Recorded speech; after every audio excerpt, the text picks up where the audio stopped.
Hello everyone.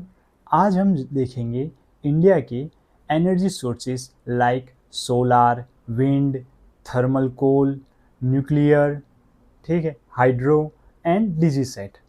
इनकी total installation capacity nearly 500 gigawatt है। कई तरह के फैक्टर देखेंगे जैसे कि इंस्टॉल्ड कैपेसिटी, इंडिया में अभी तक इनका इंस्टॉलेशन कितना हो चुका है।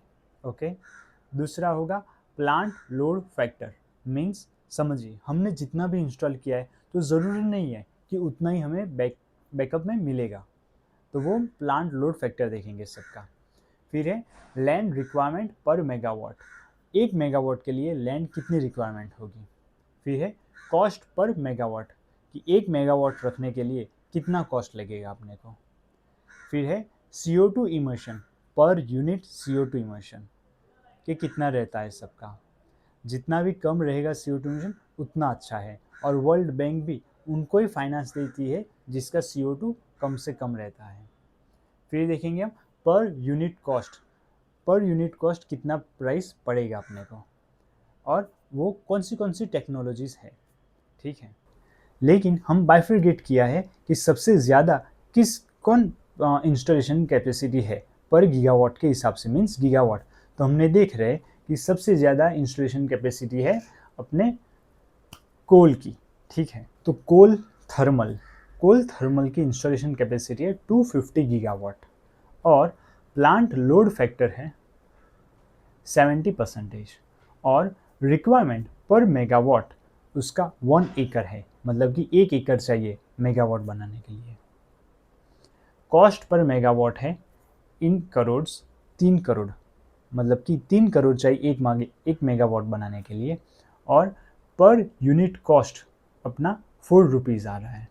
और टेक्नोलॉजी है critical pressure power plant, mega thermal power plant, solar PV, जिसकी इंस्टॉल्ड कैपेसिटी है 120 गीगावाट और प्लांट लोड फैक्टर है 25%, और 4 एकड़ चाहिए 1 मेगावाट बनाने के लिए, लैंड रिक्वायरमेंट है उसको 4 एकड़ की। फिर है और 4 करोड़ फॉर 1 मेगावाट, 1 मेगावाट का कॉस्ट 4 करोड़ आएगा, और CO2 इमर्शन 175 है, और इसका कॉस्ट हमको ₹4 पड़ेगा पर यूनिट। और टेक्नोलॉजी है माउंटेड ग्राउंड फ्लोटिंग रूफटॉप। पहला है विंड, ठीक है, जिसका इंस्टॉल्ड कैपेसिटी 50 गीगावाट है और प्लांट लोड फैक्टर 33 to 38% है, और लैंड रिक्वायरमेंट पर मेगावाट, ठीक है, पर मेगावाट 1.5 एकड़ चाहिए, और कॉस्ट पर मेगावाट है 6 करोड़, और CO2 इमिशन 120 ग्राम्स, और पर यूनिट कॉस्ट है ₹5, और टेक्नोलॉजी हॉरिजॉन्टल और वर्टिकल। फोर्थ है हाइड्रो। हाइड्रो क्या कह रहा है कि इंस्टॉल्ड कैपेसिटी 50 गीगावाट है, प्लांट लोड फैक्टर 40 to 60% है, और लैंड रिक्वायरमेंट पर मेगावाट 3 एकड़ है, और यहाँ पे कॉस्ट 10 करोड़ रहेगा, ठीक है, मेगावाट पर, और CO2 इमिशन 150 ग्राम है, और लेकिन यहाँ पे पर यूनिट कॉस्ट ₹2.5 ओनली है। तो एक ये सब लोग पैसिव इनकम जैसे यूज़ करते हैं पॉलिटिशियंस और मैनी मोर पीपल्स, और यहाँ पे टेक्नोलॉजीज पेलेट्रो पेल्ट्रो व्हील, ये टेक्नोलॉजी यूज़ की जाती है। फिफ्थ न्यूक्लियर, ठीक है। न्यूक्लियर की इंस्टॉल्ड कैपेसिटी अभी 10 गीगावाट है, प्लांट लोड फैक्टर 92 सबसे हाईएस्ट है, और लैंड रिक्वायर्ड पर मेगावाट 1 मीन्स 1 एकड़ चलेगा ये बनाने में, और आगे है कि 13 करोड़ पर मेगावाट कॉस्ट रहेगा इसका, और यहाँ पे हम देख रहे हैं कि 50 ग्राम्स ही सिर्फ इमर्शन रहेगा CO2, और पर यूनिट कॉस्ट हमें ₹5 रहेगा, और टेक्नोलॉजी SMR, ये टेक्नोलॉजी हम यूज़ करते हैं। 6th वन है विंड प्लस सोलार, ठीक है। तो इसकी इंस्टॉल्ड कैपेसिटी अभी है 1 गीगावाट, और प्लांट लोड फैक्टर है अपना 45 to 50%। लैंड रिक्वायरमेंट है इसकी 5 एकड़, और कॉस्ट पर मेगावाट है 5.5 करोड़, और CO2 इमिशन 200 ग्राम हो रहा है, और पर यूनिट कॉस्ट अपने को 5.5 रुपीज़ पड़ रहा है पर यूनिट में। 7th है अपना वेस्ट टू एनर्जी, मतलब कि जो भी वेस्ट है उसको हम कन्वर्ट करते हैं एनर्जी में। तो इसकी इंस्टॉल कैपेसिटी अभी 1 गीगावाट और प्लांट लोड फैक्टर है 50%। और लैंड पर रिक्वायरमेंट फॉर पर मेगावाट 1.5 मेगावाट है।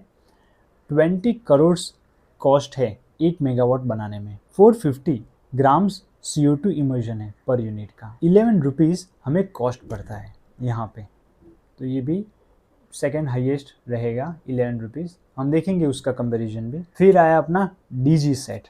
DG सेट क्या है, इसकी इंस्टॉल्ड कैपेसिटी अपना है 2 गीगावाट। लैंड रिक्वायरमेंट सिर्फ 4000 स्क्वायर फीट, उतनी लैंड रिक्वायरमेंट है इसमें। फिर यहाँ पे 0.45 एकर्स फॉर 1 मेगावाट।